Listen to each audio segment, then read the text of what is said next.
Alright, ladies and gentlemen, I'm here on the show, and before I watch the NASCAR race and come on here and recap the next Spurs game, I want to do a news video, so I'm going to start with NFL. I'm not going to do any NASCAR because there's not really news or entry list. Obviously, I'll just do that tomorrow, but let's go over NFL first. So, we have some stuff. A lot of stuff today from yesterday and today. So Vanderbilt tight end Eli Stowers had a 45.5 vertical jump at the combine, the best by a tight end at the combine since 2003. And Eli Stowers can be a sleeper pick at tight end. He's a pretty good player, man. He was good at Vanderbilt.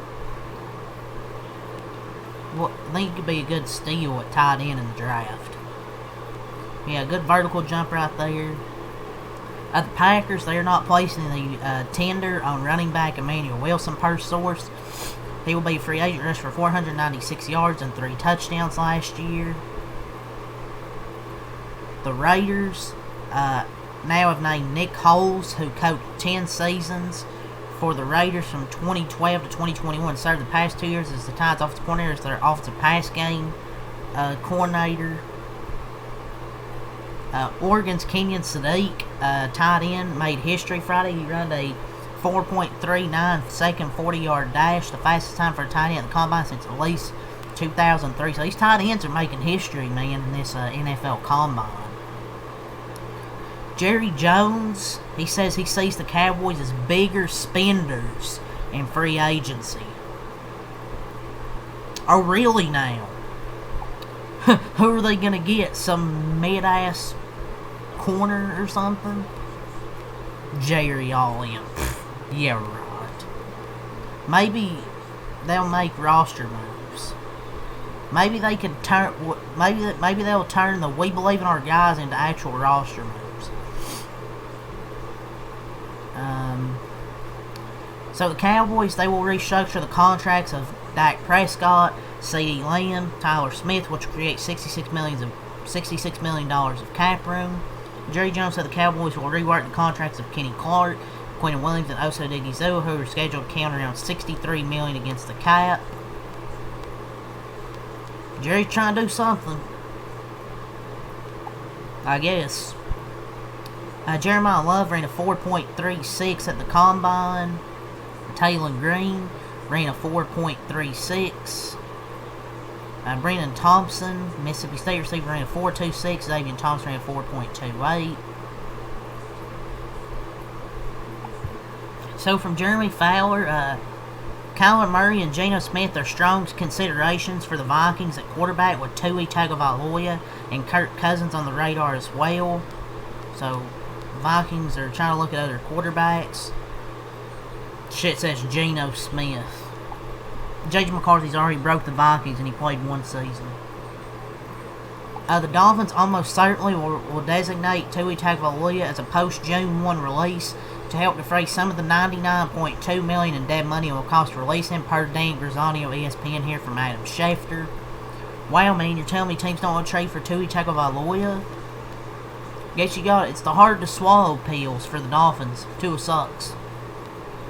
Ohio State receiver Carnell Tate, potential top 10 pick, was timed by several NFL executives and GMs on Saturday with a 40 time in the range of 4.45 to 4.47. Although the combine registers official times, teams always conduct their own, yada yada. I don't know, man. Anquan, I don't know, man. I don't know if Carnell Tate isn't the fastest receiver, but he's still really damn good. I really don't care too much. He's still going to be a really damn good NFL receiver. Sources. The Vikings and forward running back Aaron Jones and defensive tackle Javon Hargrave, barring a trade, they will be released at the start of the new league year this month. Jones' release will save the Vikings $7.75 million against the cap. Hargrave's $10.9 million. So they're going to free up cap space right there. That's all from Adam Schefter. So now let's get to JPA football. So rumors, there was in quote a lot of talk at the combine about Derek Carr ending up with the Vikings. This will probably be the best situation for him to land in, but the Saints hold his rights. Many teams likely have to acquire him via trade. The Seahawks could be a team, could be like a trade camp for Lions running back David Montgomery as a potential replacement for Kenneth Walker. Should he depart in free agency, it would probably make a ton of sense. I just don't see him leaving Detroit, though. I think there was something, like he said, there was some rumor. He's like, I don't know where you got this from, so I don't think he'll get traded, but this is something to watch. So according to Ian Rappaport, the Cardinals are set to release QB Kyler Murray, barring a last-minute trade. This is according to Ian Rappaport. He'll probably have plenty of suitors as a free agent. I don't know if he has trade value. Teams trading for him would be on the book for $50 million for a player that would otherwise be released. Nobody's going to trade anything for him. Oh, with his contract, no, he doesn't have trade value.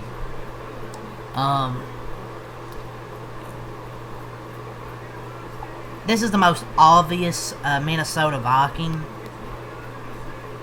They wanted too much trade value for him, so.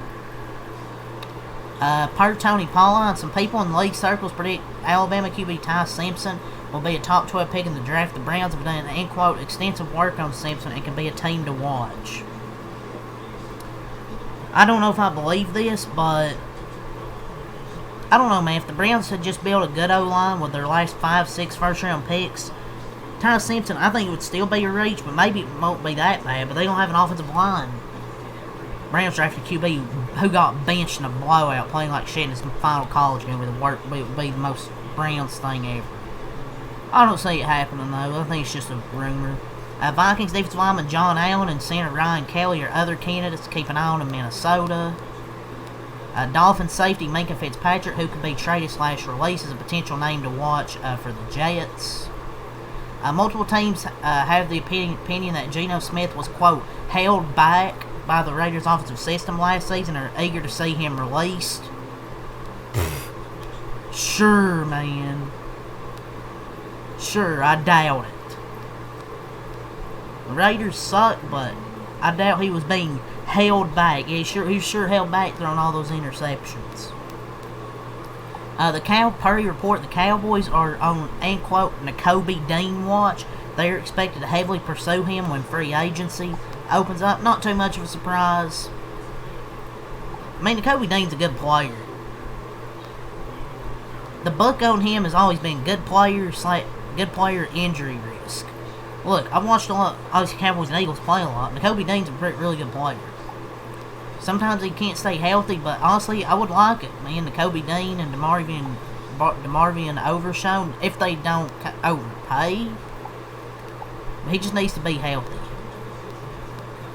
The Falcons have been linked to veteran quarterbacks Joe Flacco and Tua Tagovailoa per J Fowler ESPN. Atlanta hasn't been committed to Penix as their Week 1 starter, so I felt they're going to try and get a veteran quarterback. The Bills could be a team to watch for free agent receiver Rashid Shaheed. They will be in the receiver market per J Fowler ESPN. The Jets and Falcons are both showing interest in Cardinals quarterback Jacoby Brissett per Ben Vollen. The Cardinals, end quote, have their eye on quarterback Jimmy Garoppolo. Oh, God. What are the Cardinals doing? Rumors. No teams have contacted the Saints about trading for quarterback Derek Carr. He's strongly considering coming out of retirement, but only in an optimal situation where Super Bowl is somewhat realistic. Geno Smith and Kyler Murray can be options for the Vikings if they are released by their teams and are available for cheap. The Colts and QB Daniel Jones are nowhere close to agreeing on a contract extension. See, yeah, man, Daniel Jones and the Colts are nowhere close to agreeing on a contract extension. This is a big deal because it means potentially having to place the tag on him. They'll have to agree to a long-term deal with Alec Pierce. So, yeah. The Jets plan to, end quote, invest heavily on defense this offseason. That's a lot of NFL news. I might not be able to do anything else. The Vikings are actively looking to move on from J.J. McCarthy and will search for a new starting QB to compete with and eventually replace him.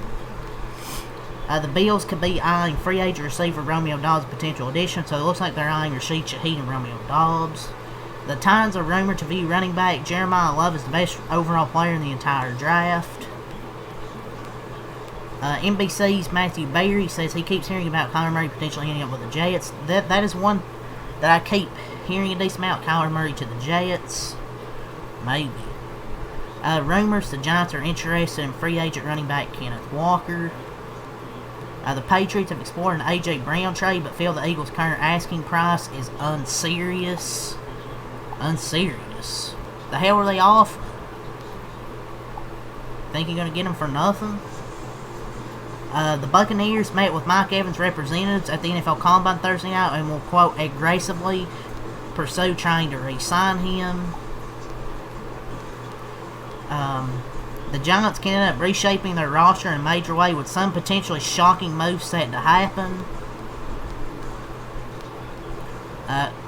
Attorneys in the Mark Sanchez case alleged that a preliminary investigation found Sanchez may have taken multiple illegal substances, including cocaine, fentanyl, marijuana, and alcohol, leading up to the altercation where he was stabbed last fall. My God, he has the infinity gauntlet of substances. The Giants are expected to cut linebacker Bobby Okereke, which will create $9 million in cap space. But that is all of the NFL news, man, I think. See if I have anything from Rappaport, but it's all from Schefter, JPA. It's a lot of football news over the last yesterday and today, man. One last thing, the Falcons are hiring Patrick Toney as the team's defensive pass game coordinator. He was hired as Ole Miss defensive coordinator in January after 3 seasons as Cardinals DB's coach. So yeah, that's all for football, man. A lot of news there. Let's quickly get through basketball. A few things. The Mavericks are signing two-way guard Ryan Nembhard to a new 2-year contract and 17 starts. He's averaging 9.9 points, 6.1 assists, shooting 44% from 3. And the Mavericks have waived guard Tyus Jones. The Warriors signed Guy Santos to a 3-year, $15 million extension. Includes a player option 2028-29. He scored 11 double digits in the past 12 line, playing 31 minutes per game. So 3 years, $15 million for Guy Santos. So let's end it off with wrestling here. So Elimination Chamber last night. Randy Orton ended up winning the men's Elimination Chamber. Rhea won the women's. So as of now, it's going to be Orton and McIntyre and Rhea and Jade Cargill. So your official big matches is CM Punk, Roman Reigns, second back here, Liv Morgan, Drew McIntyre, Randy Orton, Jade Cargill, Rhea Ripley. But I think the Undisputed title, there's going to be like 3 or 5 people in that match, most likely. Triple H, Cody will challenge Drew McIntyre for the Undisputed Championship next Friday on SmackDown. Nick Austin announced on the post-show. Danhausen debuted, and Triple H in the debut said, I think we're in for a fun time. Fun time. Fun. Sure, man. Sure. Seth Rollins ended up returning. Rhea and Jade is official. CM Punk ended up retaining. So, that's all that happened in the Elimination Chamber. Bronson Reed underwent successful surgery. Now he's on the road to recovery. Yeah, but I think it's all for the news here, honestly. I don't think there's anything else. Yeah, that's all to say here. So, leave a like, comment, subscribe for more. Next time, have a lot. Peace.